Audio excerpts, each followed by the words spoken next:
Salut les investisseurs malins, j'espère que tu vas bien. Je m'appelle Gabriel Jarosson. Aujourd'hui, on va parler d'immobilier en 2019 et de la hausse des prix qui va arriver ou pas. On va voir ça ensemble. Avant de commencer, si c'est ta première fois ici, si ce n'est pas encore fait, je t'invite bien sûr à cliquer sur le bouton s'abonner juste en dessous de cette vidéo pour t'abonner à la chaîne YouTube Léonis, ne rater aucune de mes vidéos dès que je les publie et rejoindre plusieurs milliers d'investisseurs malins. C'est parti.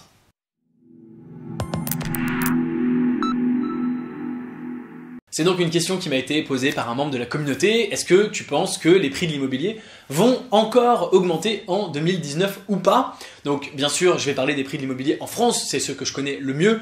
Il y a des prix de l'immobilier en hausse et en baisse partout dans le monde, mais on va parler bien sûr de la France qui est probablement ce qui t'intéresse ici. Donc ce qu'il faut savoir, c'est que bien sûr les prix de l'immobilier montent depuis plusieurs années consécutives et que moi j'ai beaucoup entendu dire que en 2019 ils allaient probablement retomber, ils allaient probablement baisser parce que justement, déjà ils peuvent pas monter à l'infini évidemment, donc comme ils sont beaucoup montés et qu'ils sont assez élevés, il y avait beaucoup de gens qui pensaient qu'ils allaient rebaisser d'une part, et puis d'autre part, et c'est le facteur le plus important dont je vais te reparler, on anticipe en 2019 une hausse des taux d'intérêt. Donc ça c'est ce qui était prévu sur toute l'année 2018, j'ai entendu dire sur la fin de l'année, voilà, les prix l'année prochaine vont remonter.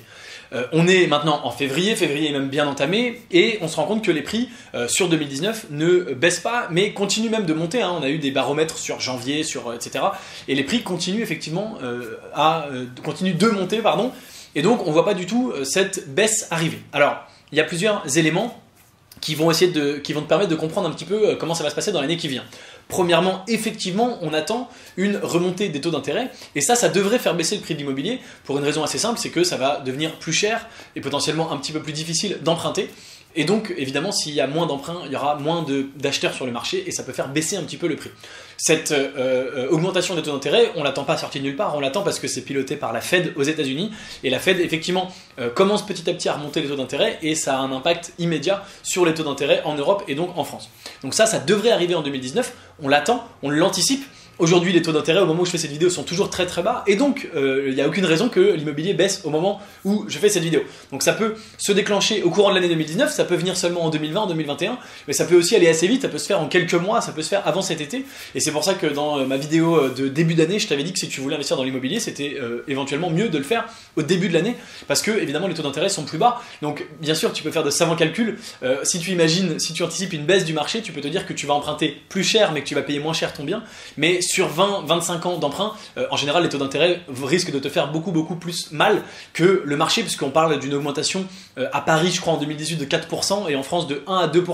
Donc c'est des augmentations de prix, ça augmente certes, c'est pas non plus énormissime, gigantesque.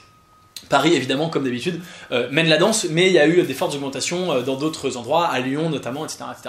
Donc ça, c'est une première chose. Bien sûr, le taux d'intérêt de la Fed pilote l'immobilier. Donc si tu veux essayer d'anticiper un petit peu ces mouvements-là, regarde tout simplement les annonces de la Fed sur les taux d'intérêt. C'est public, hein, tu tapes Fed, FED, taux d'intérêt, et assez régulièrement, tous les mois, tous les trimestres, tu as des updates sur les nouveaux taux d'intérêt qui sont annoncés par la Fed.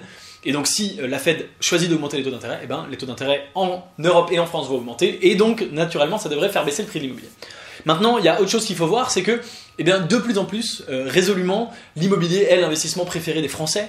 Et donc la France est un pays où l'immobilier est particulièrement surcoté, puisqu'en fait c'est là où les Français placent le plus leur argent, quasiment après le livret A, mais notamment largement devant la bourse. Et donc nous en tant que Français, voilà, il faut bien qu'on se rende compte qu'il y a de plus en plus de Français.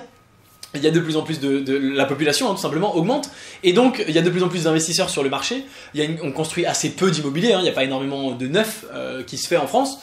Par exemple, à Paris, je crois qu'il n'y en a pratiquement pas du tout, hein, à quelques exceptions près. C'est surtout, bien sûr, de l'ancien. Et du coup, il y en a un petit peu dans Paris, vers Clichy, machin et tout, mais voilà. Du coup, forcément, le marché, il y a une offre constante et il y a de plus en plus de demandes, et donc bien sûr le marché est tiré vers le haut. Et ça risque pas de changer encore une fois parce que les Français sont vraiment fanas d'immobilier. En plus, je sais pas si ça joue vraiment sur le marché global, mais il y a énormément de gens sur YouTube, tu les connais très probablement, des gens qui en font bien plus que moi, qui parlent en permanence d'immobilier comme façon de s'enrichir, comme façon de gagner de l'argent, de façon automatisée, etc. Et donc je sais qu'il y a énormément de gens aujourd'hui qui se disent « Ah je veux quitter la rat race » entre guillemets, et donc je vais faire de l'immobilier. Ce qui n'est pas une mauvaise chose, l'immobilier c'est bien sûr une bonne possibilité, une bonne solution.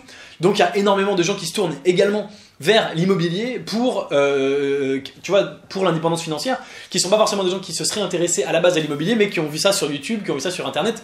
Et Dieu sait qu'il y a un nombre incroyable de personnes qui vraiment voilà, s'intéressent à ça de plus en plus et qui en font la promotion sur YouTube. C'est des gens qui ont des centaines de milliers, des millions d'abonnés, donc peut-être que ça tire aussi le marché vers le haut. Je pense que ça a peut-être un petit impact, même si sur la taille, l'ensemble du marché, c'est peut-être pas énormissime, mais je pense que c'est un petit impact.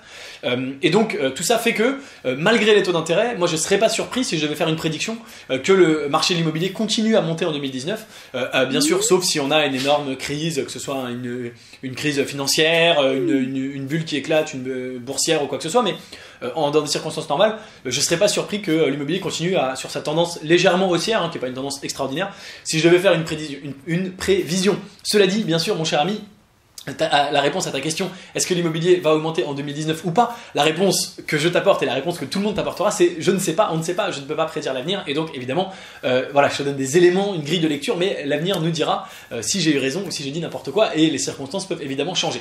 Voilà en tout cas pour les éléments que j'avais à ma disposition et que je pouvais t'apporter pour essayer d'éclairer un peu tout ça. Dis-moi bien sûr en commentaire si tu t'intéresses à l'immobilier, si tu vas investir en 2019 ou pas. Moi personnellement, je suis en train de boucler l'acquisition d'un appartement à Villejuif, donc en région parisienne, qui va être mon deuxième appartement en location, en investissement locatif. Je te donnerai plus de nouvelles à l'occasion si voilà. Et bien sûr, donc dis-moi en commentaire si tu fais de l'immobilier, dis-moi ce que tu penses toi pour ta prévision. Est-ce que tu penses que les prix vont monter ou baisser en 2019? Je serais ravi d'avoir ton avis. Si tu es arrivé jusqu'ici, merci de m'avoir écouté jusqu'au bout. Bien sûr, mets-moi un petit like pour me dire que la vidéo t'a plu. Si ce n'est pas encore le cas, je t'invite à t'inviter à la chaîne Léonis, la chaîne YouTube, en cliquant sur le bouton rouge s'abonner, subscribe juste en dessous. Je pense que c'est vraiment le moment. De mon côté, je te dis à très bientôt pour une prochaine vidéo. Et en attendant la vidéo suivante, tu peux regarder une autre vidéo de moi au-dessus de ma tête. Et bien sûr, si tu t'intéresses à l'immobilier, je te recommande la formation de Michael que j'ai mis en lien en description de la vidéo, qui est une des meilleures formations sur l'immobilier. À bientôt. Ciao.